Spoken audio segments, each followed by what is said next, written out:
Alors, donc là, bah, j'ai mis le petit morceau qui restait, plus le paquet complet, là. Donc ça fait 250 grammes, je crois, un truc comme ça. Et c'est 50-50, donc grosso modo, c'est à l'œil. On essaye d'avoir à peu près les mêmes dimensions des boules. Après, je me fais pas chier à peser, c'est bon, c'est de la rep, c'est pas un truc au millimètre. Voilà. Euh, Avant de commencer, soyez sûr que vous en ayez assez. Soyez sûr que vous... Bon, moi, du ocre, j'en ai encore. Du noir, il m'en reste encore une boule comme ça, facile.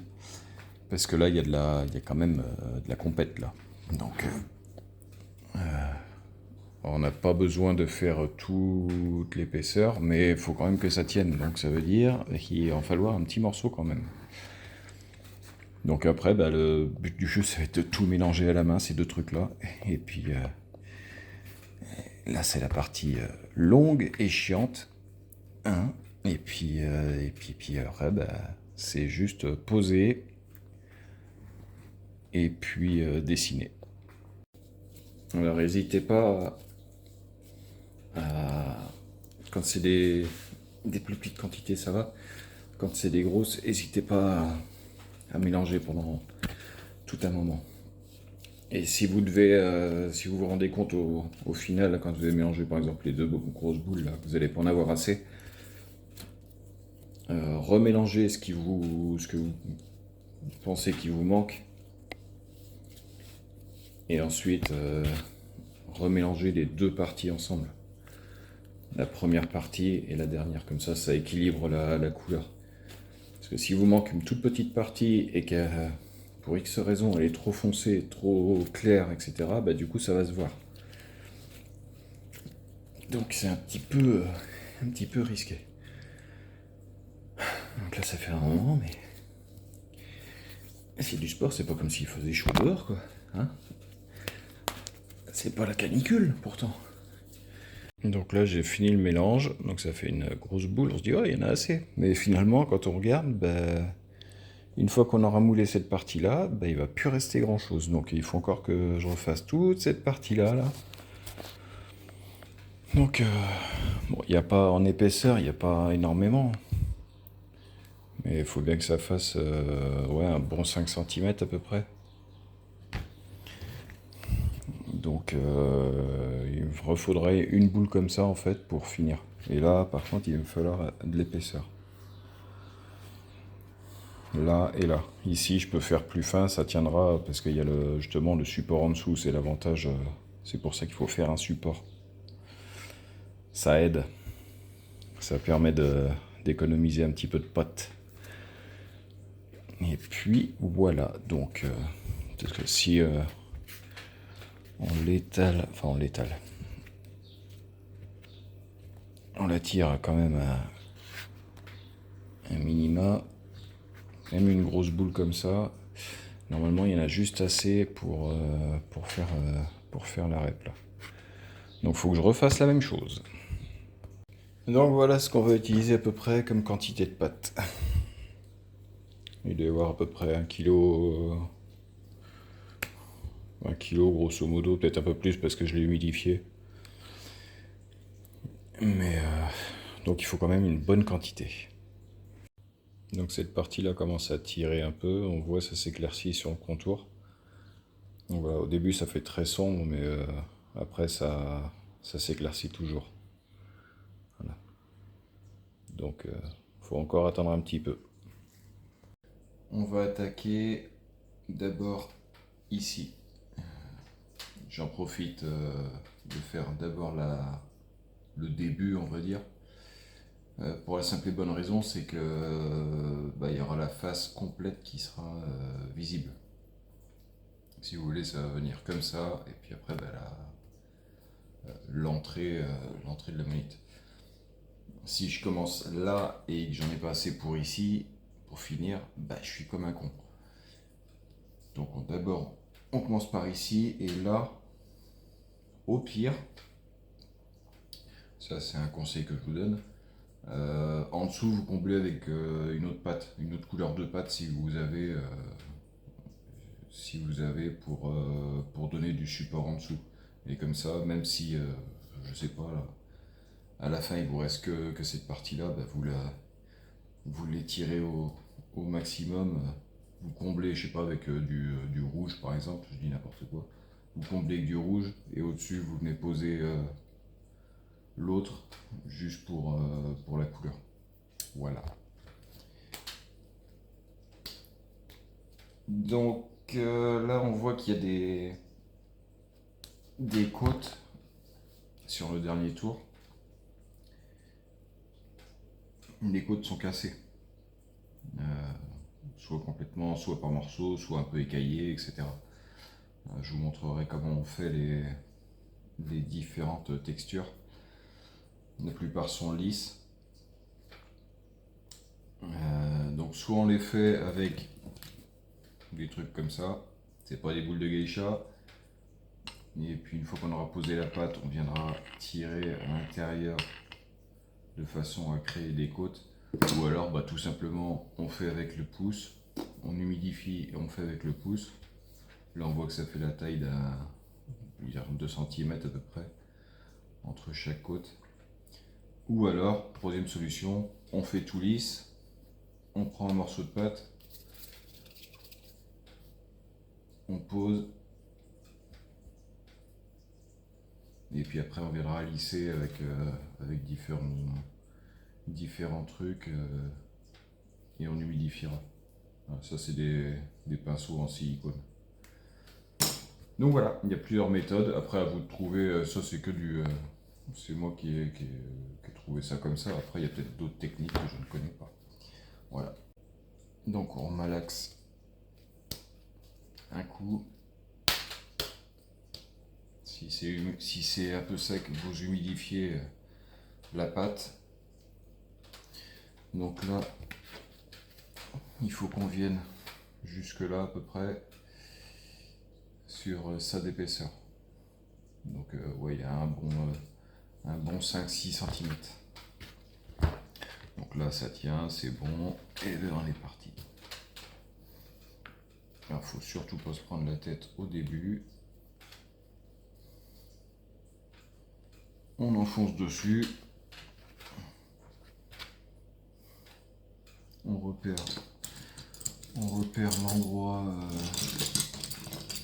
où ça doit s'arrêter.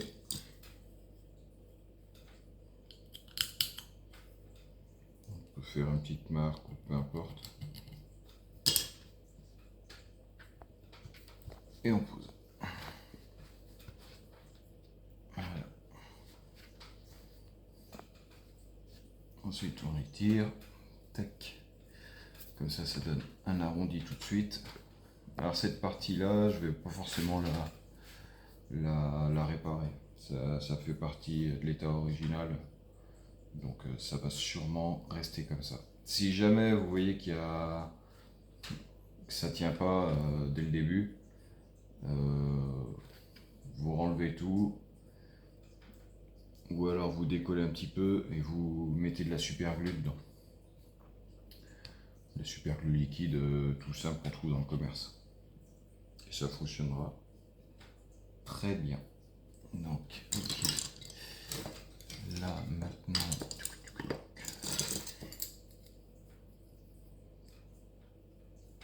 grosso modo, ça va venir jusque là.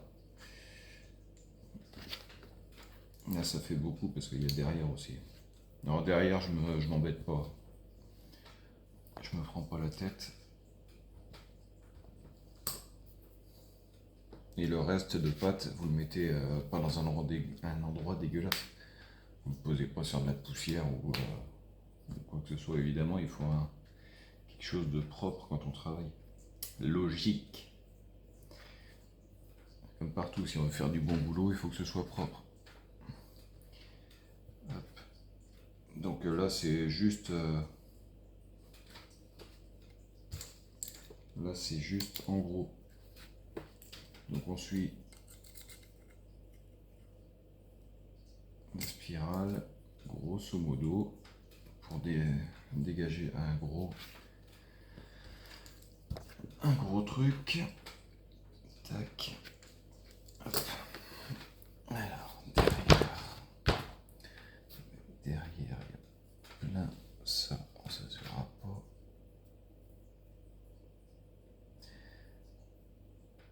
Donc ça met une épaisseur comme ça, je pense qu'il y en a bien pour 3 jours en temps normal à sécher complètement. Vous verrez, ce sera tiré dessus, mais à l'intérieur, pas forcément. Bon, à l'intérieur, concrètement, ça tente de tirer beaucoup plus tard, on s'en fout. Hop. Tac. Mais avec les températures, par exemple de canicule, un truc comme ça, en une journée, c'est terminé, quoi. Ça sèche assez vite, en règle générale. Tac. Donc là, c'est pour... Je fais ça, c'est pour... je découpe en dessous. C'est pour gagner un maximum de pâte pour pouvoir utiliser derrière. Si jamais il m'en reste, eh ben, je remettrai, je recomblerai derrière. Mais derrière, j'ai arrêté de faire le devant et le derrière. Derrière, ça se voit pas, personne ne voit. Choisissez dès le début la bonne face, réparez-la correctement et ça ira très bien. Donc là, je le sais, à la jointure, là, entre la pierre et la pâte, ça va fissurer. C'est normal. C'est normal. Tout va bien, c'est normal. Tout est bébé. Et ben, du coup, il faudra soit refaire un tout petit peu de pâte, soit combler avec une autre couleur, ou tout dépend ce que vous voulez faire. Voilà. Donc là, on arrive sur la partie qui est dégrossie à peu près. D'accord. Maintenant, il faut regarder les proportions.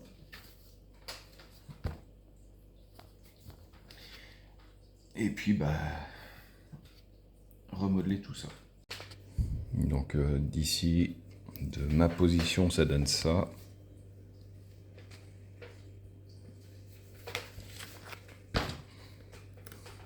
Là, c'est juste posé. Il n'y a encore rien de travaillé, c'est juste dégrossir.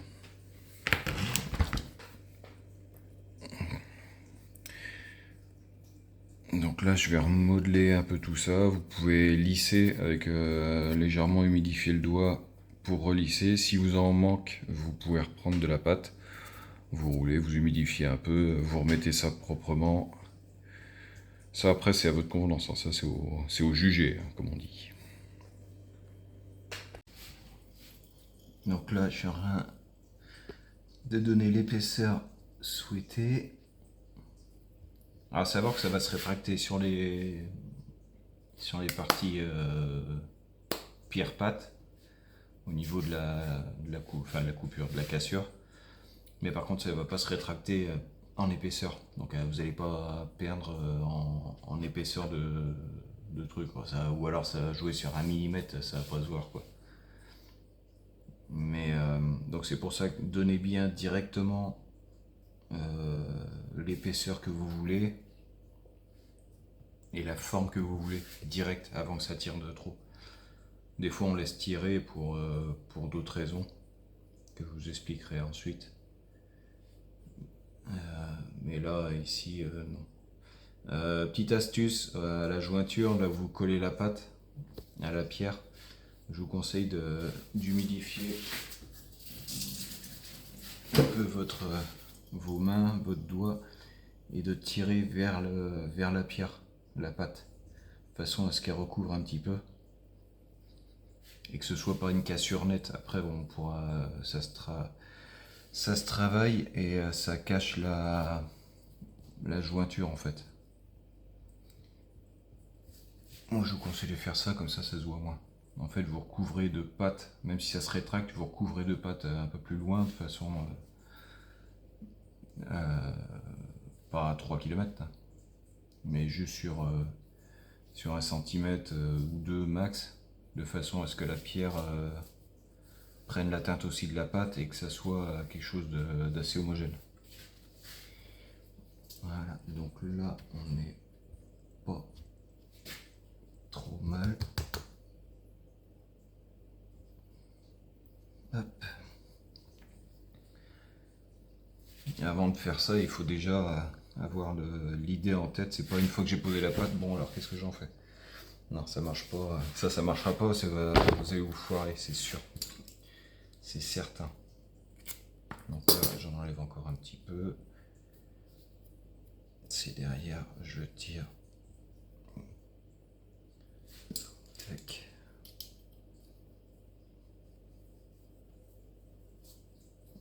Il faut gratter un maximum de matière.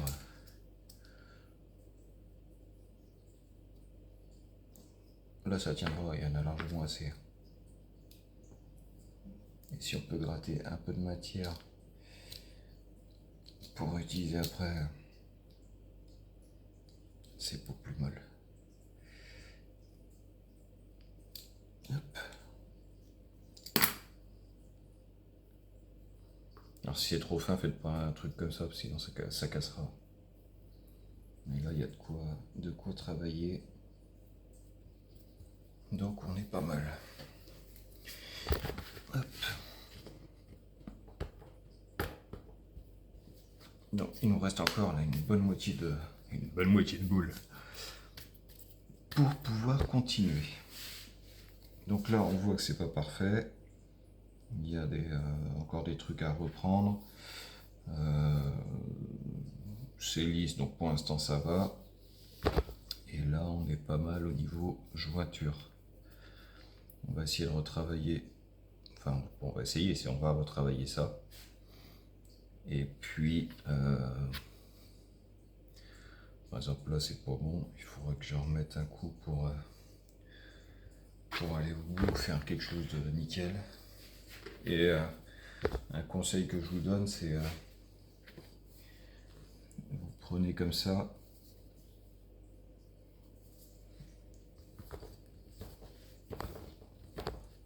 Comme ça, vous avez directement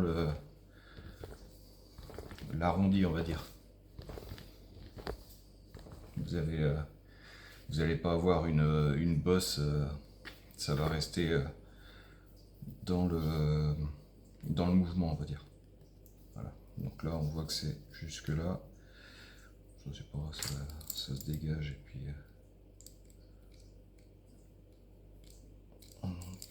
on peut toujours rattraper. Mais au moins vous avez la forme. Voilà.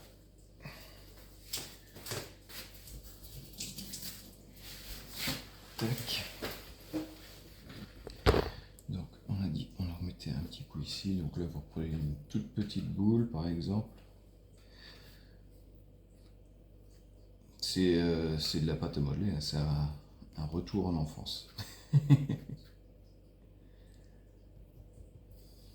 C'est comme de l'argile, pâte à modeler. C'est de la pâte à modeler argile en fait, si vous voulez. Ça sèche comme l'argile, à l'air libre, mais ça a la texture de la pâte à modeler.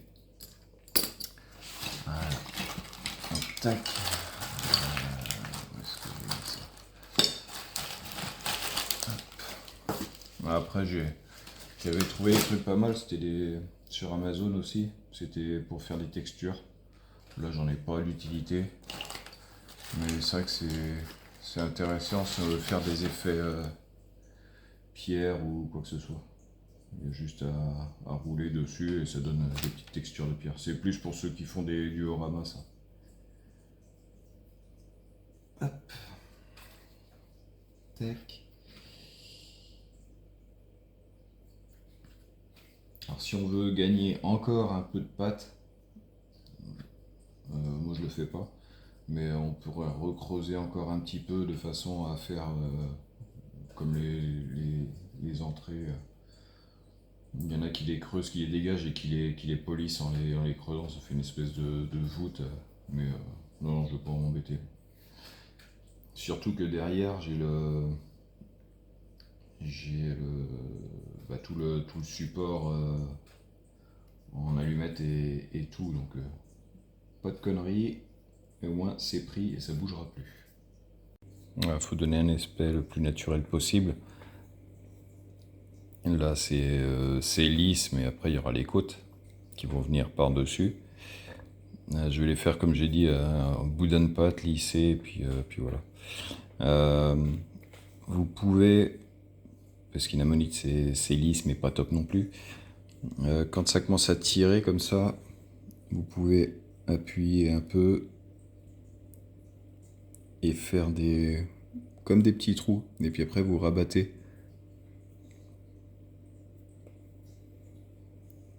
Ça fait un aspect plus... Tiens, on va le faire là où il y a de la lumière, on verra mieux. Là, c'est un petit peu trop tiré. Vous poussez et vous ramenez. Et ça fait un aspect un peu... Vous faites pas tout dans le même sens. Mais ça fait un aspect un peu pierre, si vous voulez. C'est des petits conseils. Puis si ça vous plaît pas, vous remettez un coup de... Vous réhumidifiez votre doigt. Et puis c'est reparti, quoi. Hop. On va faire comme ça déjà. Non, vu que le temps est lourd, ça tire assez vite là, l'extérieur. Voilà. Donc ça donne des aspects un peu fissurés comme ça. Comme on a par exemple ici là. Au séchage, ça va revenir à un truc un peu dans ce style là. Voilà. Je me dépêche de faire les côtes et puis je vous reprends après. Alors pour faire les côtes, c'est simple, hein, j'ai pris mon doigt, il y a à peu près 2 cm et j'ai suivi à peu près 2 cm en comptant une épaisseur de côte sur le dernier tour. Donc voilà, etc., etc. Donc là maintenant j'ai plus qu'à faire le boudin et puis à le poser. Donc comment faire pour avoir le bon détail de côte? Vous faites un boudin, vous posez et vous regardez si c'est à peu près à la même hauteur, grosso modo. Donc là c'est bon. Donc après il n'y a plus qu'à poser. Donc on voit que les côtes elles se terminent ici, là, elles viennent à mourir dessus. Donc on fait comme ça, on pose, on regarde le sens, ça tire un peu vers l'arrière.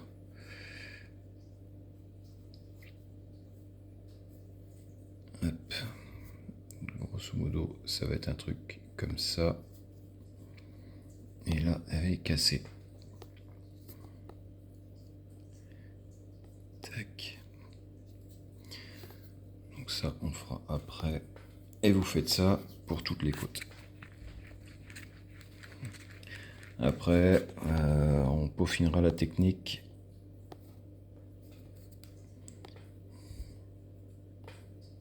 Et on regardera si ça donne plus ou moins naturel.